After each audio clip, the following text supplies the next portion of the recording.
was very inspired by that little, we touched upon Adi Shankaracharya during the course, and I went on to read up more about him. So interestingly, Adi Shankaracharya was born about 1200 years back, say in 788 AD or 800 AD, as they say, in a place called Kaladi, which is in Kerala. And he was born to this couple who was a very pious couple, and they were devotees of Lord Shiva. Their name was Aryamba and Shivaguru. Shivaguru was the father, Aryamba was the mother. And when they had a son, they named him Shankara because they felt that he's born to them from the grace of Lord Shiva, and as they were Shiva devotees, so they named him Shankara. Now in South India, and every name they attach an A, but in North he would be called Shankar. So it's either Adi Shankaracharya or Adi Shankar. So that's how the name goes. But for all practical purposes, we'll call him Shankara because he was here in Kerala. So Adi Shankaracharya was a very, very bright child. Unfortunately, his father, he died when Shankaracharya was only about 3 years old, and his mother brought him up. And even at the age of 5, or by the time of tender age of 8, he was displaying exemplary, a talent of memorizing things very well, of recollecting things very well, of a certain kind of intellect which you usually don't see in an 8-year-old. And his mother used to tell him a lot of stories about the Puranas, the epics, and he used to memorize them very well. And at this point in time, at the tender age of 8, Shankara decided that he wants to become a Sanyasi. And Sanyasi means he wants to give up the family life, the material life, not look for riches or power or any such thing, or family for that matter. And he wants to go in the pursuit of knowledge. There was a law during that time that if you want to become a sannyasi, you have to take permission from your parents. They have to say yes to it. They have to agree to your decision. And since he only had his mother, he asked his mother that I want to become a sannyasi. Now his mother, because she had lost her husband, and Shankara for her was her only support. And she had dreams of getting her son married and having a family life, having grandchildren, and the support structure. She was shocked that Shankara would leave him and go away. So she did not say yes to his request to her. And it so happened that one day they had gone early morning. Shankara had gone for a bath to this river called River Purna, which used to flow very close to Kaladi. And as he was having a bath, his leg got grabbed by a crocodile.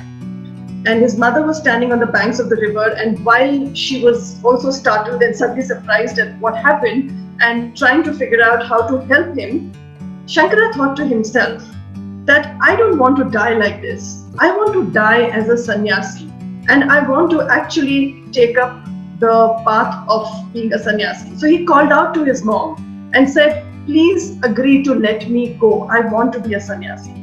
At this moment, while the mother was looking here and there and trying to find a way to save him, she just looked at him and reluctantly said yes to him because she couldn't see any other way out right now, and she didn't even know why he's asking this.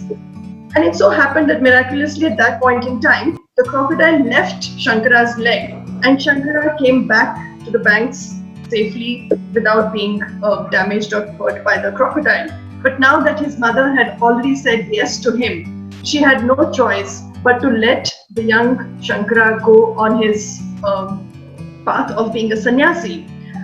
So, but Shankara knew that his mother is very, very attached to him, and she will feel very alone, very lonely after he goes. So he told her that you don't need any point of time, especially during the Sandhya Kalas, any time between the sunset and the sunrise, during the sunset, I will, your voice or whatever you want, if you want to reach out to me, your voice will reach to me, and I will be here. In any of your time of need, you just remember me, and I will be here with you.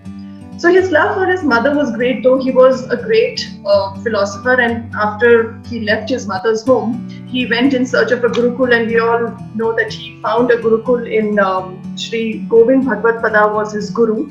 and he started his education there. At the age of 16, he graduated from there, and he went on to, walk the length and breadth of this country, at least not once but twice. Shankara went on to establish the 4 great mutts which are even existing today, and they are a great source of education. He set up 4 mutts, Sringeri in Karnataka, there's Dwarka in Gujarat, there's one in Puri, Orissa, and of course there's one, the Badrinath one, which in North. So in a way, what Shankara had done was, he probably is the first one who pioneered the start of tourism, if we say pilgrimage, to all these 4 mutts, and kind of united the entire country in a sort of cultural unity, because people would travel to these 4 mutts, they would meet each other, there would be an exchange of ideas, conversation. So he was the first person to start it. He was an excellent philosopher, thinker, strategist, master planner. He set all these things up. And while he was in Kashi, he had this intuition that his mother is remembering him, and probably this is probably her last moments.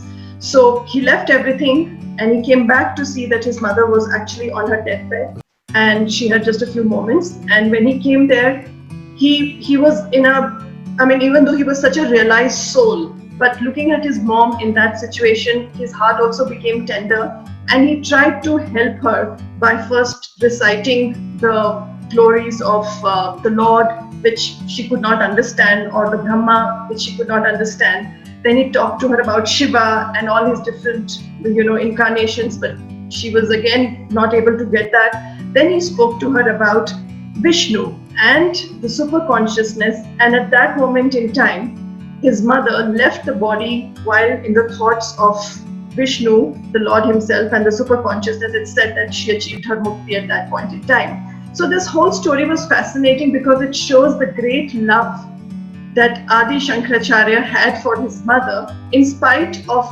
being such a great thinker, philosopher, non-attached, realized soul who understood the difference between, Brahma, and he got the concept of non-duality. So this particular aspect was so beautiful because I thought that this is something which is even relevant in our times today, whether we see our Bollywood movies or we see scriptures, the mother's position is considered at such a, the respect for a mother is so supreme. So when you look back and see, as you had said, Mohit, that what we started so many years back and where we have lost or what, I think it's beautiful that that thread of respect still continues till date. So this story was fascinating from that perspective for me. Thank you.